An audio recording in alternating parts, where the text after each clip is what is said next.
Oke, Assalamualaikum warahmatullahi wabarakatuh. Saya dari kelompok 6. Kami juga dari kelompok 6. Di sini kami ingin memaparkan materi tentang bab 4 dan 15 tentang manajemen pemasaran dan sumber daya manusia.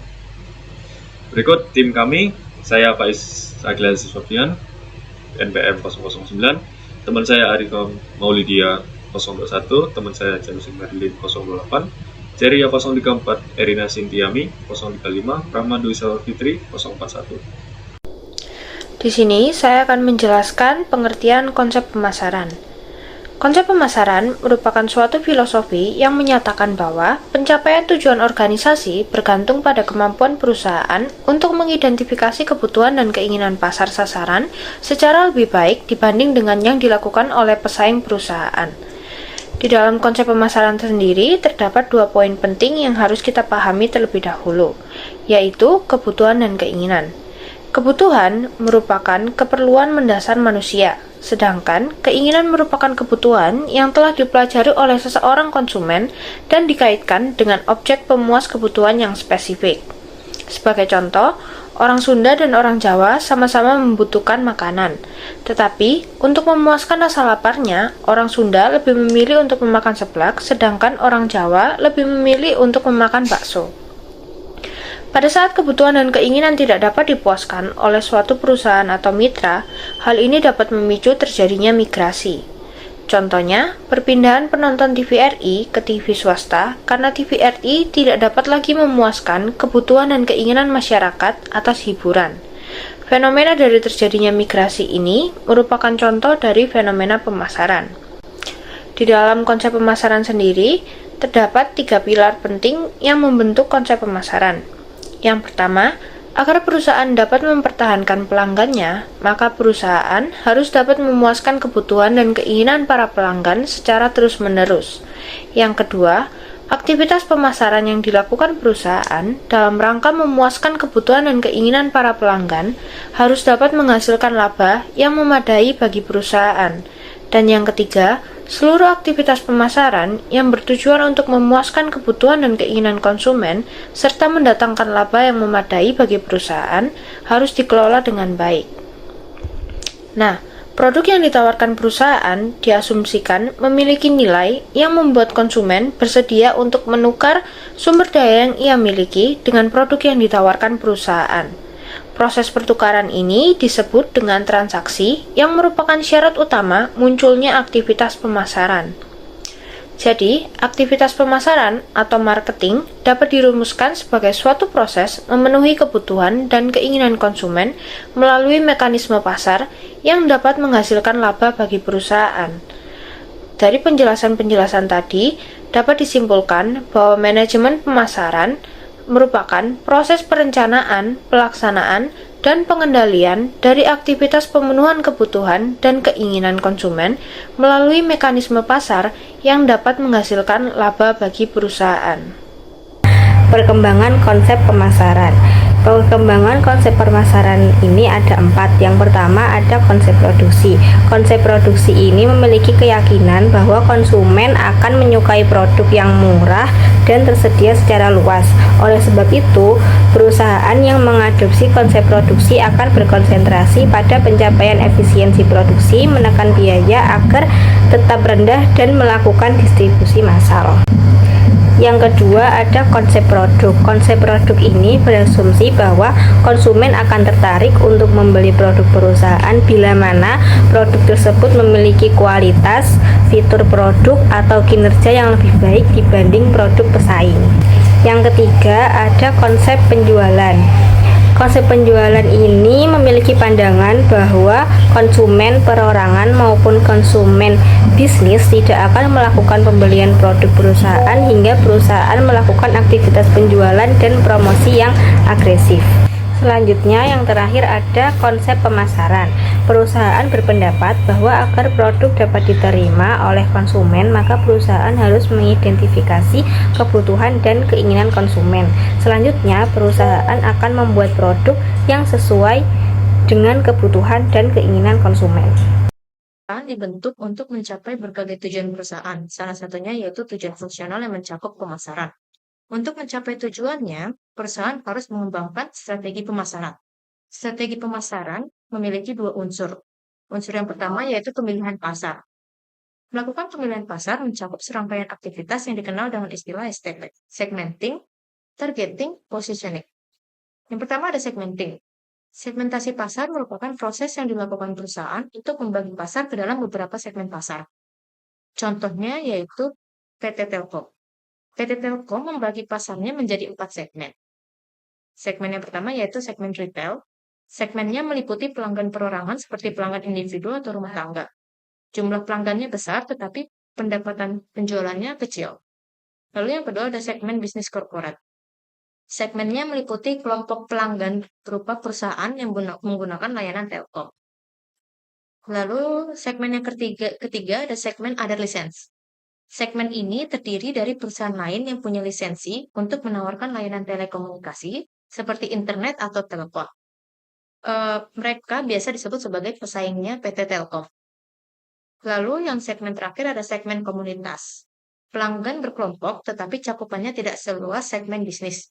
Contoh kelompoknya yaitu universitas. Lalu pemilihan pasar ada targeting. Perusahaan menetapkan target pasar yang sesuai dengan tujuan dan sumber daya mereka. Faktor pentingnya adalah daya tarik pasar, terutama potensi keuntungan serta keunggulan kompetitif perusahaan. Contohnya yaitu produk Unilever. Fokus pada targetnya yaitu pemasaran pada produk yang digunakan konsumen sehari-hari. Dan yang terakhir ada positioning, yaitu menciptakan posisi unik untuk produk di benak konsumen. Tujuannya adalah membangun citra merek yang positif dengan mengkomunikasikan produknya melalui berbagai saluran pemasaran lainnya. Di dalam bagian strategi pemasaran produk, ini juga merupakan strategi untuk menciptakan, memperbaiki, dan memodifikasi produk agar mampu memenuhi kebutuhan konsumen dan memberikan nilai yang lebih tinggi dibanding pesaing. Fokus utama dari strategi pemasaran ini adalah memastikan bahwa produk memiliki kualitas, fitur, dan manfaat yang relevan dengan perubahan selera pasar dan perkembangan teknologi. Yang pertama, seperti ada desain dan quality yang menentukan bentuk, tampilan, dan standar kualitas produk agar menarik dan memiliki nilai jual. Kualitas mencakup daya tahan, keandalan, keamanan, dan konsistensi fungsi. Selanjutnya ada branding. Membangun identitas produk melalui nama, logo, warna, dan cerita merek.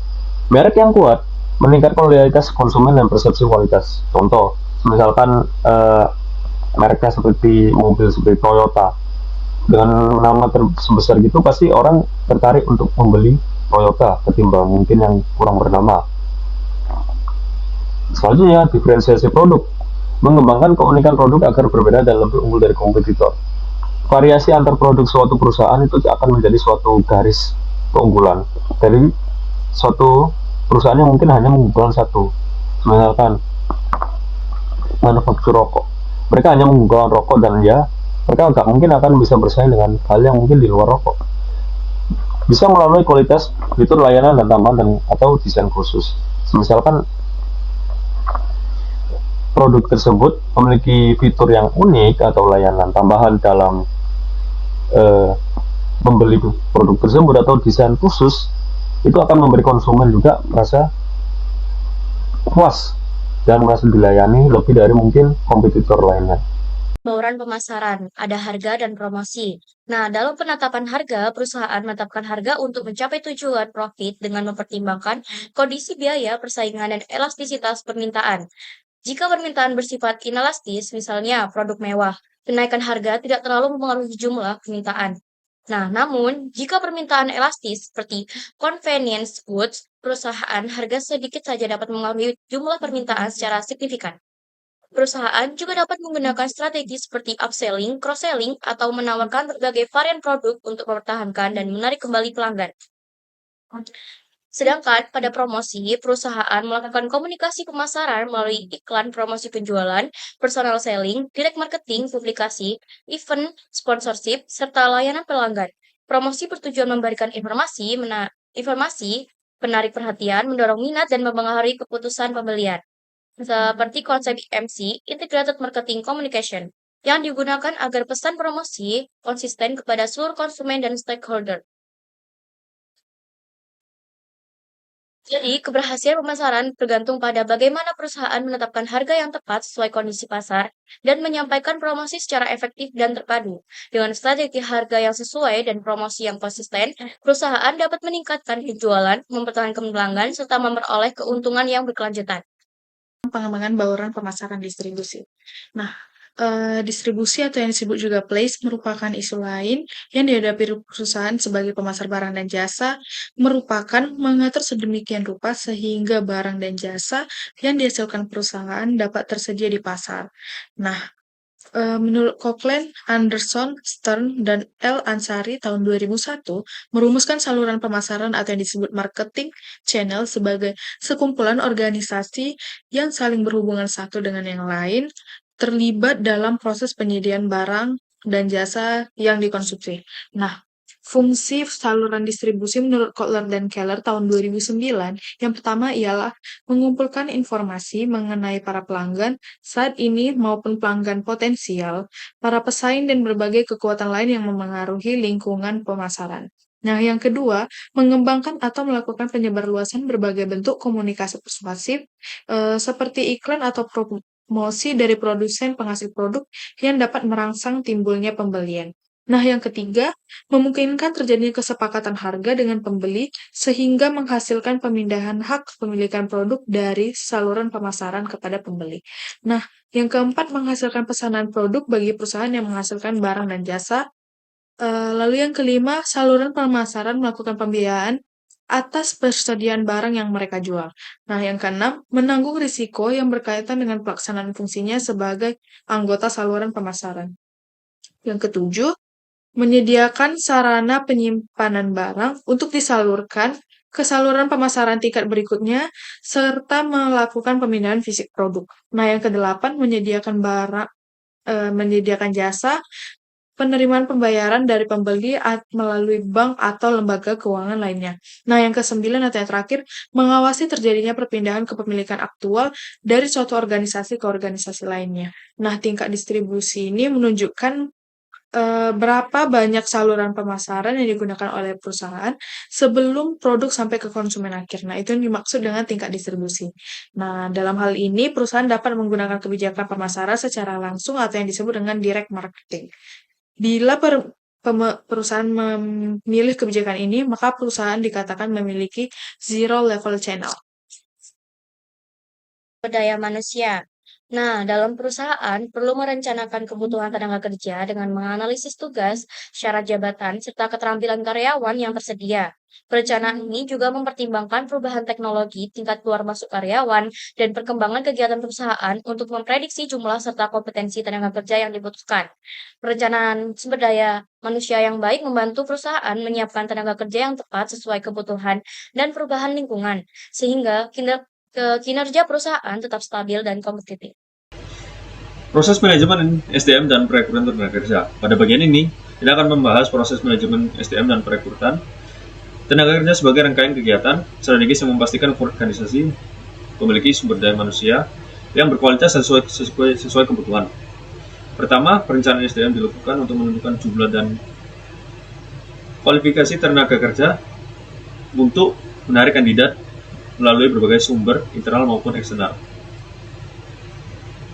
Selanjutnya, proses seleksi dilakukan untuk menyaring dan memilih pelamar terbaik melalui tes wawancara atau metode evaluasi lain. Setelah kandidat terpilih, tahap penetapan dan orientasi membantu karyawan beradaptasi dengan peran, aturan, dan budaya organisasi. Tahap berikutnya yaitu pelatihan dan pengembangan yang bertujuan untuk meningkatkan kompetensi dan kinerja karyawan. Potensi ini diikuti penilaian kerja guna mengevaluasi pencapaian kerja serta memberikan umpan balik.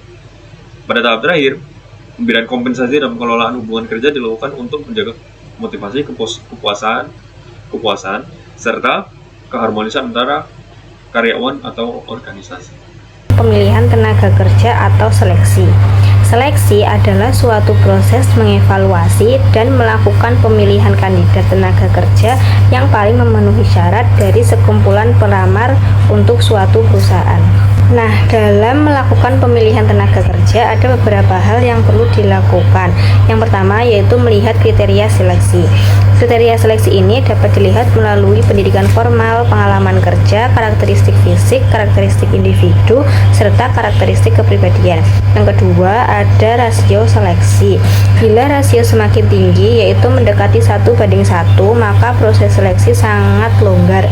Sebaliknya, bila rasio seleksi kecil, maka hal itu seleksi dilakukan dengan ketat, di mana jumlah pelamar jauh lebih besar dibandingkan dengan jumlah tenaga kerja. Selanjutnya, saya akan menjelaskan tentang proses seleksi.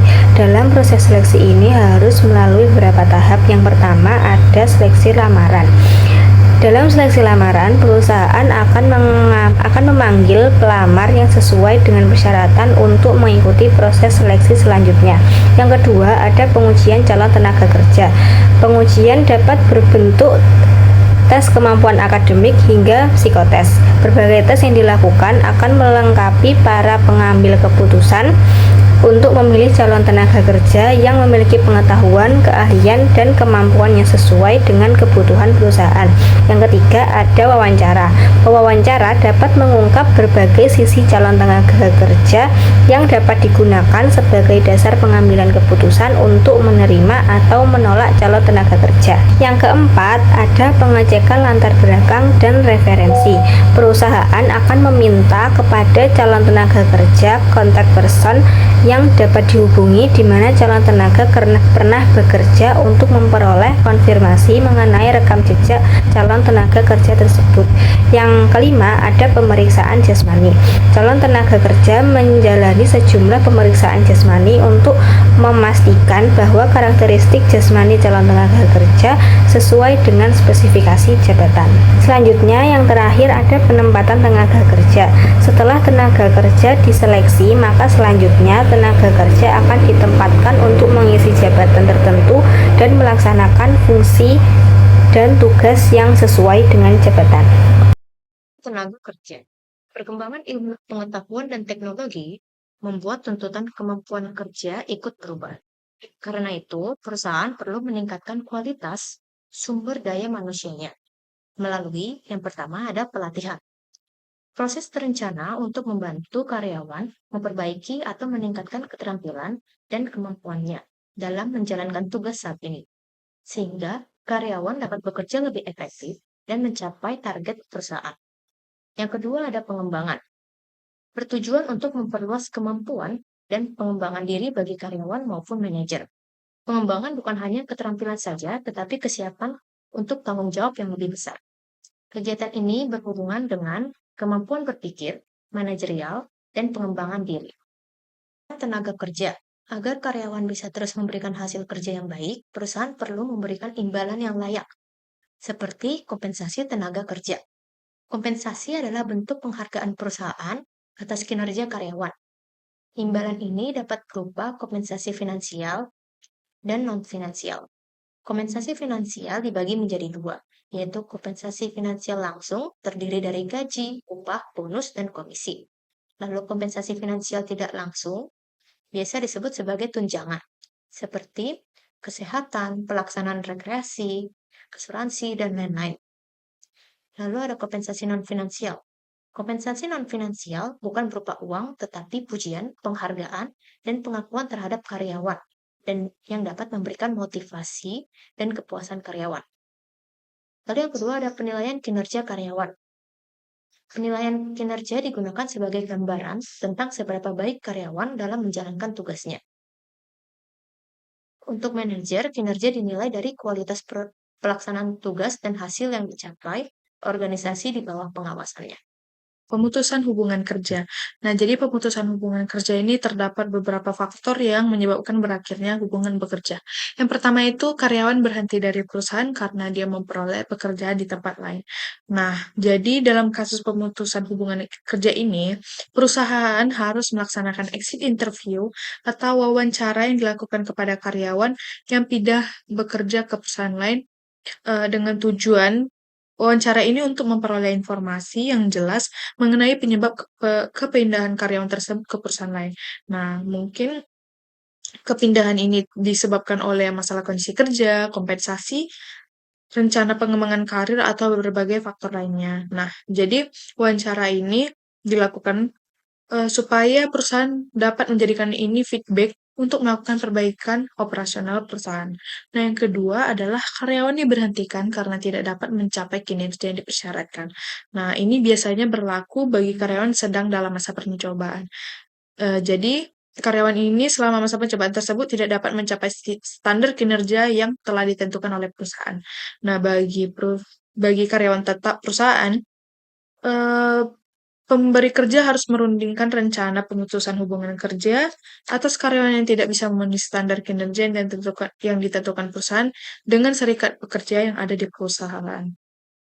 Nah, yang ketiga ialah karyawan diberhentikan karena perusahaan mengalami perubahan status, penggabungan, peleburan, atau perubahan kepemilikan perusahaan. Nah, ini sesuai dengan Undang-Undang Nomor 13 tentang Ketenagakerjaan Pasal 163, bahwa pengusaha dapat melakukan pemutusan hubungan kerja terhadap pekerja atau buruh dalam hal terjadi perubahan status, penggabungan, peleburan, atau perubahan kepemilikan perusahaan.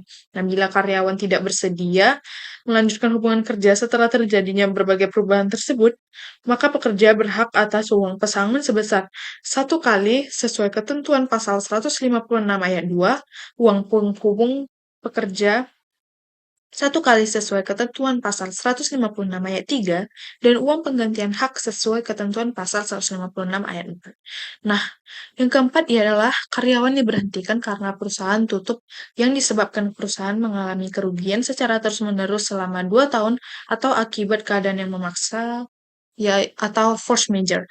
Nah, ini seperti contoh adalah fasilitas pabrik mengalami kehancuran yang fatal akibat gempa bumi, banjir, kebakaran, atau penyebab lainnya.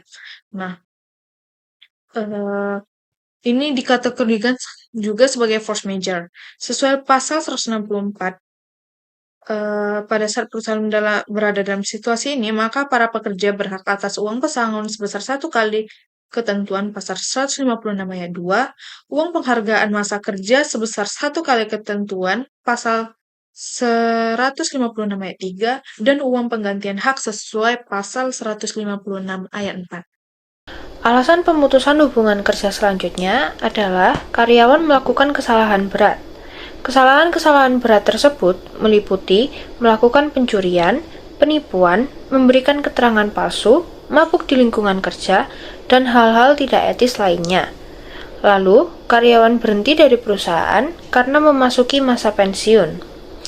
Perusahaan wajib memberikan uang pesangon, uang penghargaan masa kerja sekali, dan uang penggantian hak bila tidak mendaftarkan pekerja atau buruh pada program pensiun. Sebaliknya, jika sudah didaftarkan perusahaan dan dibayari penuh, pekerja atau buruh hanya berhak atas uang penggantian hak. Alasan selanjutnya, karyawan meninggal dunia. Apabila dengan alasan karyawan meninggal dunia, kepada karyawan tersebut diberikan hak sesuai status kepegawaian dan masa kerjanya. Alasan selanjutnya, karyawan mengundurkan diri dari perusahaan. Selain karena pindah ke perusahaan lain, karyawan dianggap mengundurkan diri bila tidak masuk kerja 5 hari berturut-turut tanpa izin kepada perusahaan. Dan alasan yang terakhir adalah karena karyawan memiliki cacat permanen yang menghalangi dia melaksanakan pekerjaan dengan baik. Sekian presentasi dari kami kelompok 6. Terima kasih. Wassalamualaikum warahmatullahi wabarakatuh.